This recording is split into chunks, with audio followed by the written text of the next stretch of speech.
Hey everybody, this is Javier Balderramos. I'm here with Darrell Cunningham. Darrell Cunningham How is you an doing? actual audio drama. Hopefully it'll become a movie. Hopefully it'll become something bigger. Well, he wanted to come on. He wanted to talk about his audiobook called The Guardian. Thank you. Thank you for coming on. Well, thanks for having me. Thank you very much. So if you want, anybody can find this on YouTube. He has an actual YouTube channel. He Yeah. has the first episode out. He's actually put time and effort and he actually cares about what's going on. That's why I brought him on. uh, Thank you. So may I ask you, what is The Guardian? The Guardian is my very first audio drama. I wrote it originally as a screenplay, but not having the money to take care of it, I decided to turn it into an audio drama. Um, it's it's been a progress. I've been doing it for about or writing it for about 6 years. So yeah, it's a story that's near and dear to my heart. So, So may I ask you, what inspired you to create this, The Guardian? well, believe it or not, it actually came to me in a dream. I was, I was just barely starting to get into acting and filmmaking. Um, and, so I was always having ideas going in and out of my head. And so one night, I had a dream and it's actually a scene in episode one where the Guardian, the main Guardian, Ethan, is flying up out of the volcano core. In my dream, that was actually me.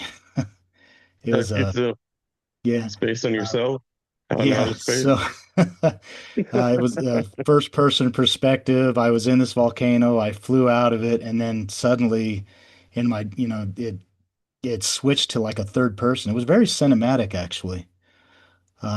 So, it switched to third person. I saw the Guardian suit coming up out of this volcano, spinning in the air and unfurling its wings, and then he just sat there. And I think that was pretty much the last part of my dream. I don't remember the rest of the dream or why. So when the way my mind works is when I woke up, I'm like, oh, hey, that was really cool. So I was like, how can I turn this into a screenplay? And so, I'm laying there in bed. All these thoughts are going through my head. I'm like, why was this guy in this suit? Why was he, uh, why was he flying up in the air? And I'm like, well, maybe he's some sort of protector or something, right? So, I start thinking of names, angel, guardian angel, angel of protection, stuff like that. And then, so I'm like, well, why is he protecting people? Why is he doing this? And I'm like, oh, hey, maybe an alien invasion, right? And then I'm like, well, that's already been done.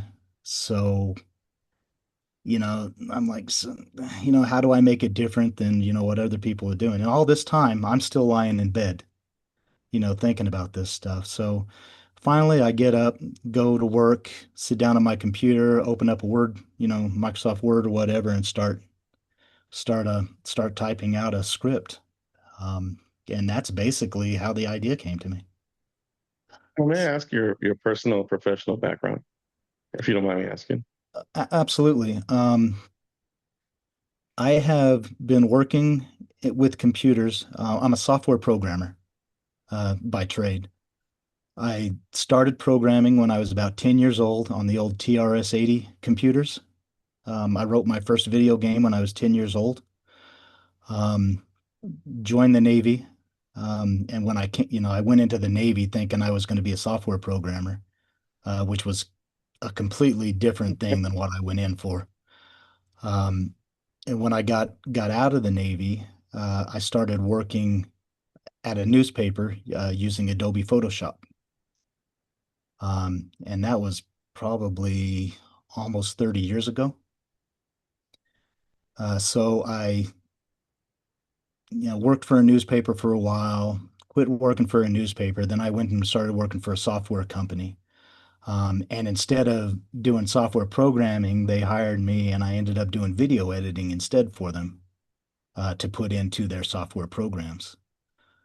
We were a training company. So I would do videos of instructors and, then I started getting into 3D animations, things like that. And I actually didn't start getting into the filmmaking industry until, like I said, about 6 years ago, when a girl put an ad in the paper saying, hey, we want some actors to do this film, and my wife and I are sitting there saying, oh yeah, let's go try this out. Maybe this will be pretty cool. And so I got in there, and I ended up directing her show. I didn't have any experience whatsoever, but I ended up directing her show for her, and that show actually never did anything. We didn't actually finish it, but that's Never when I gotten started anywhere with getting that. into it. Yeah. So I started meeting a lot of people in the film industry here in Farmington, and things just kind of took off from there. But I still am a software programmer. I work for a water treatment training company. I actually own the company now. I've been working for it for about 25 years. So. So you had a pretty steady job for the most part. Yeah, yeah. It's the whole film industry and writing audio dramas and stuff is just a hobby for me. So Well, hopefully it becomes more. Hopefully. yeah, I absolutely hope so. So I wanted to ask you about the Guardian universe. You Okay, have two different species that the world revolves around, correct, correct. and it is the Parallaxes, and I can't even pronounce the other one, Yeah, it's the Paraxians the and Paraxians. yeah, and the Xylothians. The Paraxians are like they would be Earthlings, the planet Paraxis, but they're basically the same thing as regular humans. And then the Xylothians are, aliens. They came from another world that was dying, kind of, the whole Independence Day type of thing. Um, but I wanted to give them a little bit more depth, so they're very close to humans. They're not like, like these big powerful beings or anything like that. They've got their own society too.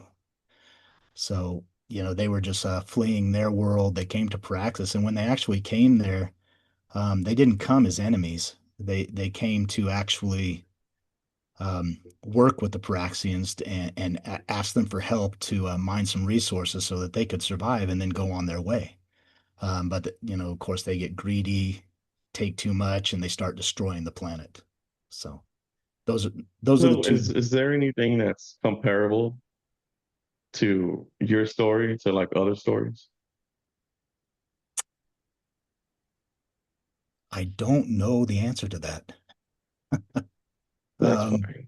I mean, really, I try to be original. It's really hard to actually to write something that is 100% original. So let me think. I would say if my story is as close to anything, it would be like a Final Fantasy type of story. You know what I Okay. mean? Um, I would think that would be closest thing. And then Because I was listening to your first episode. By the way, the first episode is really good. You spent a lot of time on it. I could see that when you got a lot of the audio voice actors in on it. I appreciate that. Of course, Yeah, of course. yeah. So you have the bad guys, but they're not quite bad guys because they're actually refugees. Is that correct? Is what That when is I was listening to it. Yeah, that is correct. And when you're listening to it, you see that some of them, are hell bent on taking over the planet, destroying the Praxians, and others are, trying to, you know, be the conscience for him. Uh, and hence Valara, she's like uh tries to keep uh Zyrak from, destroying the Praxians completely. So yeah. So I mean, like, well, why would you make it so complicated when you're writing out the story like that? Like I said, because I wanted to be different than everybody else. Yeah, Independence Day, the aliens come to the planet. They want to destroy the planet, take over everything. And, why? I don't know. I don't know if that was ever said in the movie. Um, but the aliens are always the bad guy, and there's always an alien attacking the planet, and then the humans or whatever, against all odds defeat the aliens and stuff like that. And I didn't want that. I wanted both sides, I wanted people to be able to relate to both the Paraxians and the Xylothians, understand why the Xylothians were there, why they came to the planet, uh, they're just trying to survive too. So I wanted that complexity. I wanted people to feel for both sides. Like I think like one of the best comparable things that from when I was listening to it Mhm. is I don't know if you're a big Doctor Who fan or not, but I am. I very much am. Yeah. You know, I saw the special with the Meeps. Uh-huh. I didn't even think that they were the bad guys because they just look like little innocent animals until like later towards the end of the episode, I was all like, they got me. So Yeah. Yeah. Yeah. Yeah, I'm a huge Doctor Who fan. I didn't actually start listening or watching Doctor Who till about 6 years ago too. So oh yeah, no, oh my god, I didn't start watching it like 2 3 years ago. yeah. I was like, why do I want to Um, watch this? Hey, yeah. they're like, it's been going on since the 1960s. I was like, Yeah. And I really started getting into it when David Tennant became the yeah, Doctor. So that was his name, right? David Tennant. it was David Tennant, Yeah. or he was also, I think he was the Purple Man on the Netflix series with Jessica Jones. Yeah. Yeah. Awesome. So, what Um, themes are you trying to explore within the universe of The Guardian? uh, themes.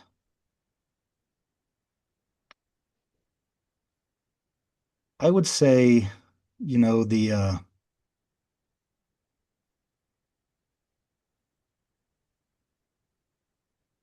give me a moment. Okay. Yeah, I think there's quite a few themes. I like the idea of romance in my shows, so there's a lot of that. But for the most part, I added in like prejudice and stuff. I mean, a different kind, obviously, but prejudice against the Xylothians. I mean, you've only seen episode one. I haven't released the other episodes, so there's a whole other story besides just the war. So there's a lot of prejudice. I mean, the beginning of episode or the end of episode one, the Xylothians actually lose the war. And I Yeah, don't know if I should have said that because I just gave that's all away the right. ending, right? They're gonna watch it anyway. They will sit there and So, they'll like it and they'll um, take care of that. but that's just the very beginning of the story. There's a lot more complexity as you go along. The there's a lot of uh, the theme is mostly about surviving against all odds. You know, forgiving, uh, forgiveness, things like that. No, I get I'm much better at telling a story than I am actually explaining it. that's all right. We can always fix that a little bit. So Um, I wanted to ask you, like, what were some of your big influences when it came to making The Guardian? well, like I said, I mean, a lot of it came from a dream, but if you're talking about influences like people in my life and stuff like that, Like um, people, books you read. Like we just mentioned Doctor Who, which you've been a big fan of. yeah, I love Like stuff Doctor like Who. that, like Star Wars, like what Star inspired. Wars is probably the greatest movie of all time for me. 1977, I actually went and watched Star Wars opening night in a movie theater. My dad took it to me, or took me to it with my family. And sitting down there and watching that was just it for me. Star Wars is the greatest thing in the whole wide world, right? So there's nothing better.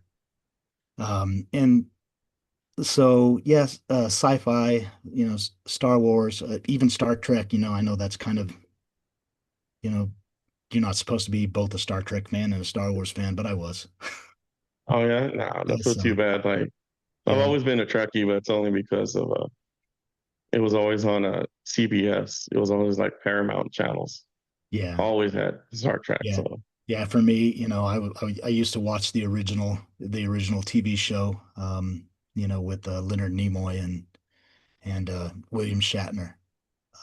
So, anything really that's sci-fi and fantasy um, are huge influences to me. So, when I started writing this one, uh, believe it or not, even though it's nothing like it, the Game of Thrones was a huge thing. I wanted all those complex characters, all those different people. So as you go through this whole season, I've got like 18 main characters. So everybody's well, I've always only on seen their one own. episode. Yeah. So everybody's always on their own adventure and stuff like that. So I mean, Game of Thrones had a lot to do with that. Of course, I don't have all the cussing and the Yeah, yeah. sex You don't scenes and actually stuff, have but the yeah. profanity and the nudity that comes with it, So which is yes. a bonus because like that way Yeah. other like children and other people can actually get involved into it. Yeah, and that's what I wanted. I wanted to make it more family oriented. Um, so I would say the biggest influences would be, the old sci-fi, Flash Gordon, stuff like that. That's a mean. Yeah. So I wanted to ask you like behind the scenes now a little Oh, bit okay. when it comes to the audio, the visual, which is just right now it's just the one picture of Uh-huh. just the Guardian when it comes on the YouTube channel. Yeah. You But I mean wanted to get behind the scenes and ask you about your actors that you had on there. my cast? Yes, your cast, excuse me. Okay.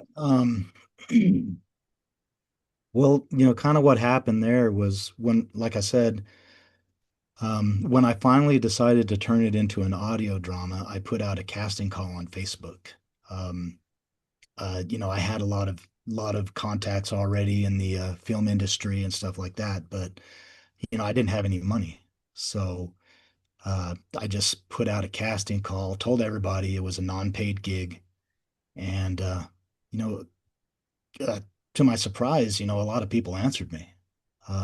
And so I would send them the script, and they were all like, hey, I love this story, so can I be this character? And I'm like, well, no, I've got to get a couple people first, here to go over everything, but decide who's best for what part. But pretty much everybody who wanted their part got their part. Um, so uh, they all did it for me for free. They were very dedicated. I mean, and I didn't know many of them. I knew some of them. I didn't know many of them. And now I would say, every one of them have become really good friends. So is that the question you were asking me? Yes, of course, you answered the question correct. Okay. Yeah, it's pretty amazing, when you get people who believe in your project and they'll just do things for you just to do it. So I had to make sure, I fed them, stuff like that. At the least. Um, that cost me quite a bit of money. It was the food, but It wasn't that bad. I mean, if you can imagine how much it actually costs to get people yeah, to do exactly. stuff, it's like, Exactly. And these guys they're just so wonderful. I mean, they're just nice. Everybody's so nice to me. They're always so supportive. So yeah, just a bunch of great people. Um, yeah, I don't think I would like to work with anybody else. But then of course, you never know. well, there's 18 main characters, so you're gonna actually have to bring At more least. people in. Yeah, at least 18 more. And it's hard because finding that many people to do this. and then also getting all these people together in one room to do the recording because I like to have everybody there so that they kind of work off each other Yeah. when they're acting. So we have two cheap microphones. We sit in this, tiny room, and I get all these guys during each scene. I get everybody standing up there at these microphones, um, and they'd, hold their papers up, and one person would read a line, and I make them all, hold off, a second or two after they reads for the other person to read, but then they all just keep going, and we'll We want to record keep the the flow going, kind of. yeah, and we'll record an entire episode. And a lot of people, or sometimes, a lot of people won't be able to make it, so we have to record them separately. So we'll have people step in for them and record during that time, and then like Saturday after that or something, somebody else will come in and do a recording. Sometimes they can't come in at all, so they'll send me a recording via their cell phone and stuff like that. So um, we're not professional at all, not even close. Fine. You don't have to be as long as it's good and you can build up an audience. It's kind of really what matters. Yeah, yeah, absolutely. So speaking of audience, like what kind of people do you want that will listen to the Guardian and like resonate with you the most? Yeah, well, in a perfect world, it would be everybody on the face of the planet.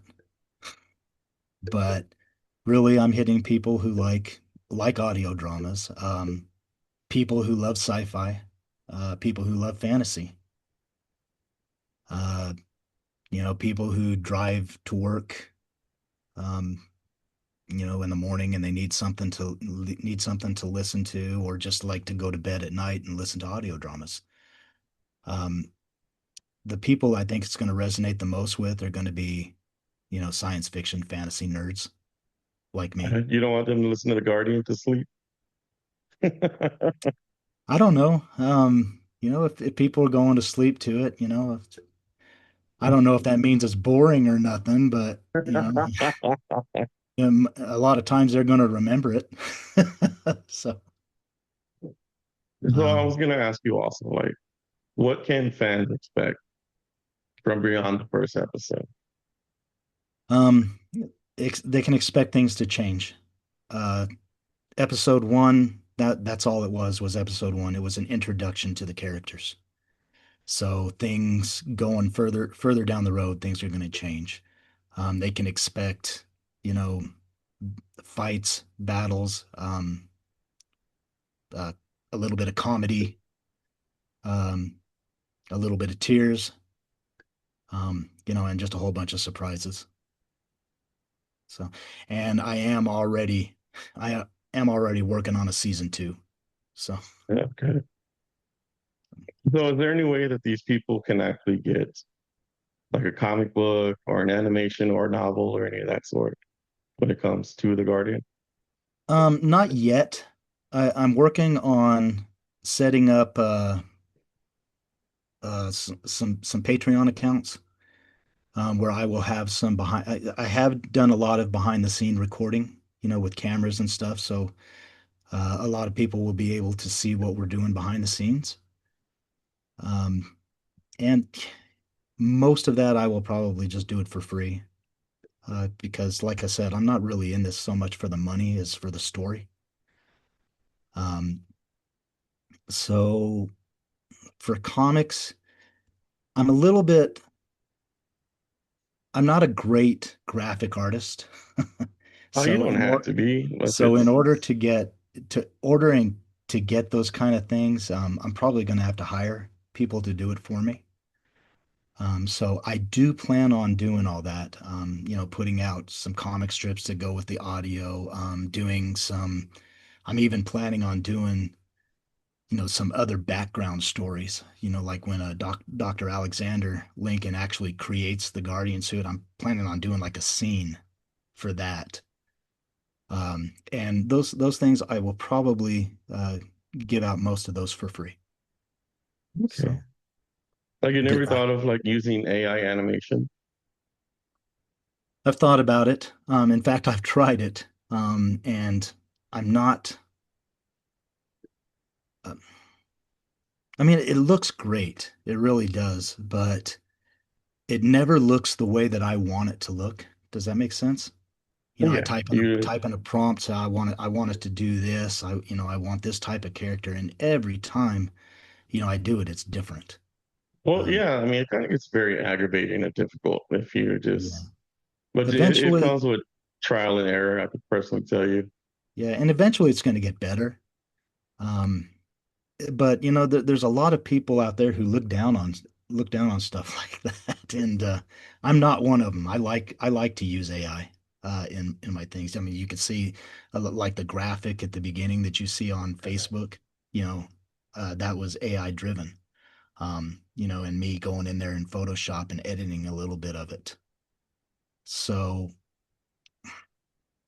I like AI. A lot of people out there don't. And I understand. I certainly understand why. But when I use AI, I kind of just use it as a tool. Yeah. So Well, a lot of people they don't want to know, but that's the future.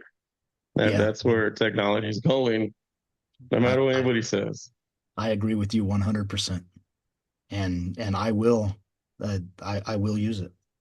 I'm not gonna shy from it. So Well, I mean, a lot of people don't know, but AI is already here. We're already oh using yeah. it. We just don't even know. Oh, Hollywood uses it hard, big time. So Yeah, of course. Like, um so did you want to say anything before we leave off, Mr. Cunningham? um maybe I could give a little bit of advice to somebody, to people out there who Yeah, are go just right starting. ahead. Um, and I guess that advice would be just do it. It doesn't matter if you have the have a whole bunch of experience doing things or whatever. If you have a story and you have an idea in your head, just do it. Don't let other people, tell you not to. Don't let other people tear you down. Uh, just just get out there and do it. And that's what I did. I had a story. I wanted it done. Yeah, I had a little bit of experience doing audio and stuff like that, but I'm not a professional, and I don't think anybody has to be a professional to get their stories out there. So um, that's what I'd like to tell people to do is just follow your heart and do it. All right, thank you, Mr. Cunningham. Well, you're very So welcome. for everybody that knows, we're gonna have links and descriptions and details. It's all gonna be in there, and it's all gonna go straight to your YouTube channel and to your Patreon and everything else that you want on there. We'll have it on there for Absolutely. Awesome. you.